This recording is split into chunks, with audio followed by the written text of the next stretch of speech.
Chan here with the Khmer Life. This is where the fun really kicks in.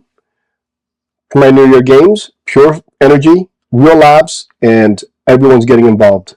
Let's get into it.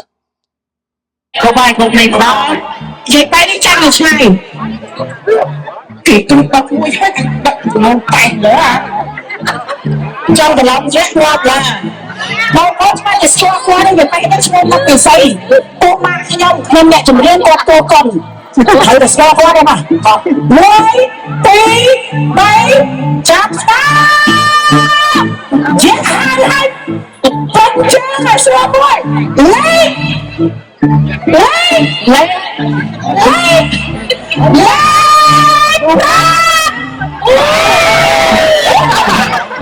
Tất cả cái này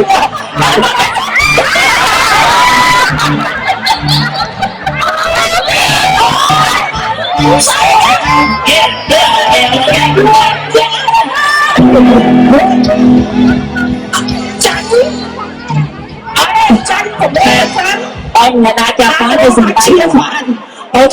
let's cross over here.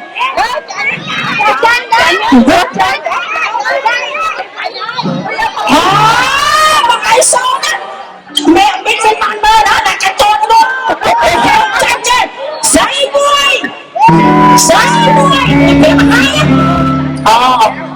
mà ai cái thẻ bắt chanh đặt ra á thì thấy yêu của mình biết như thế này bao mình chắc đấy chứ mà kìa rồi bao mình chắc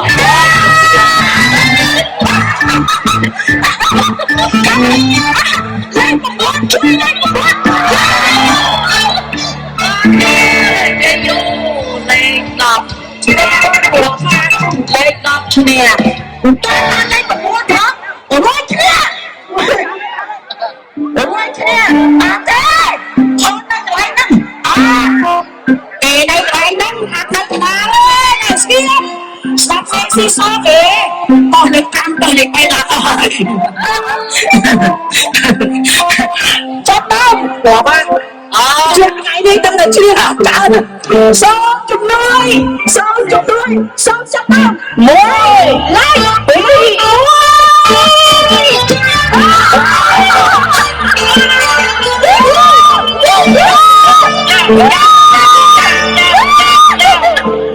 Hòa vai Tôi thấy chắc cam chơi cái đấy làm nhà si vui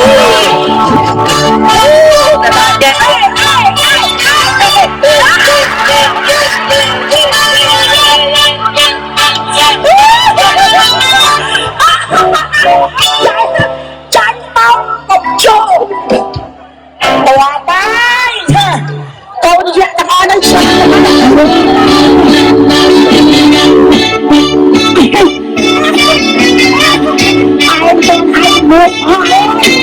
Đưa nó ta Xông lên Đập môi Có mấy bác sắp chơi ra Bác chắc chết rồi Quá mà Bác chắc chân lắm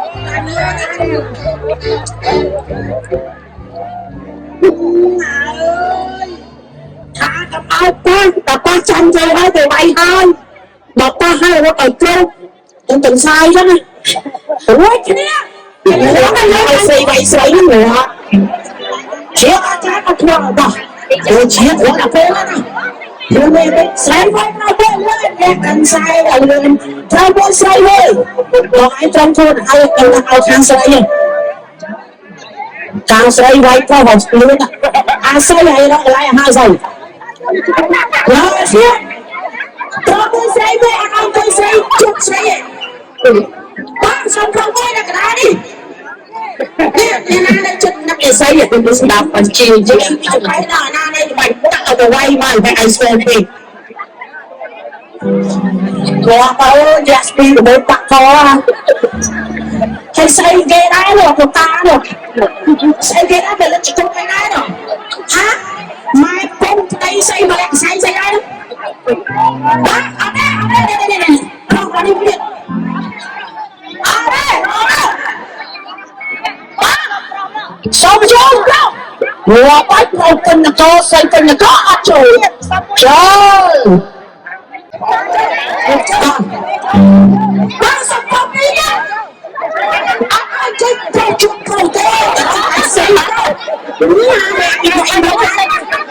cặp lên nhau thì mới chắc Sao biết cái này? nên gì vậy vậy mà chẳng không nhận lắm một con vậy tôi là một sự lên lên sai sa mà làm ngay ô lô lên sai sa mà làm ngay ô lô lên sai sa mà làm ngay ô lô lên sai sa mà làm ngay ô lô lên sai sa mà làm ngay ô lô lên sai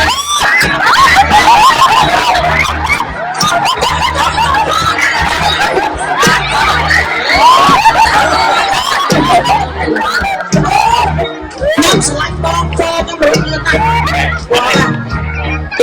sai sa mà cầm cây ô lô lên sai sa mà cầm cây ô lô lên sai mà cầm cây ô lô lên sai sa mà làm cây ô lô lên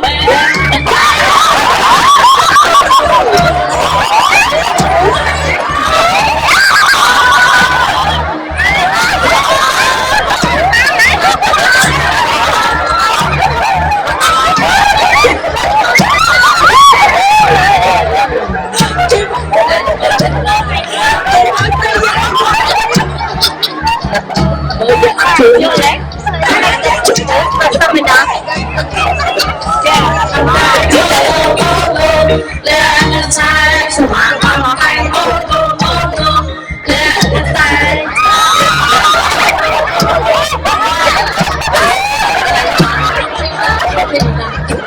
không gì đâu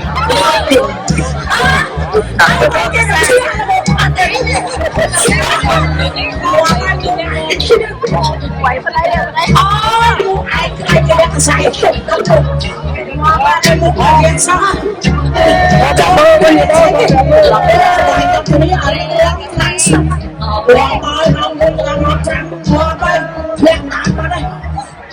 mày ra đây tao nặng nài là bóng say mà đây là kia mà say nha đây đây mà này là kia say mà cầm cây ô lô lên sai sa mà cầm cây ô lô lên sai mà cầm cây ô lô lên sai mà cầm cây ô lô lên sai mà cầm cây ô lô lên sai sa mà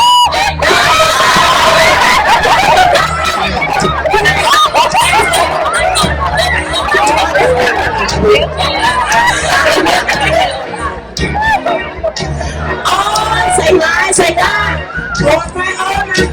anh ăn cho tôi anh ôm xong bây giờ cái mày cho mua anh tâm không ôi quay cái này lên sai sa mà làm cái lên sai sa mà làm cái lên sai sa mà làm cái lên sai sa mà làm cái lên sai sa mà làm cái lên sai sa mà làm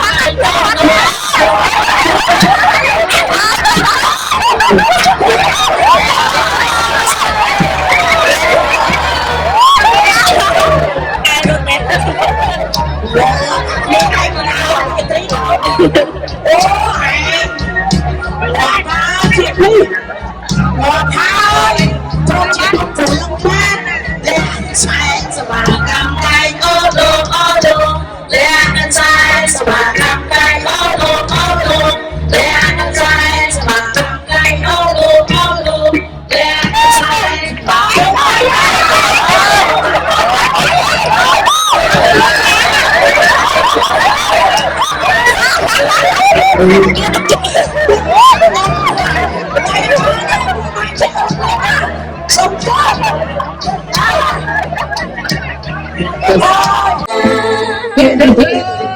ông phải lo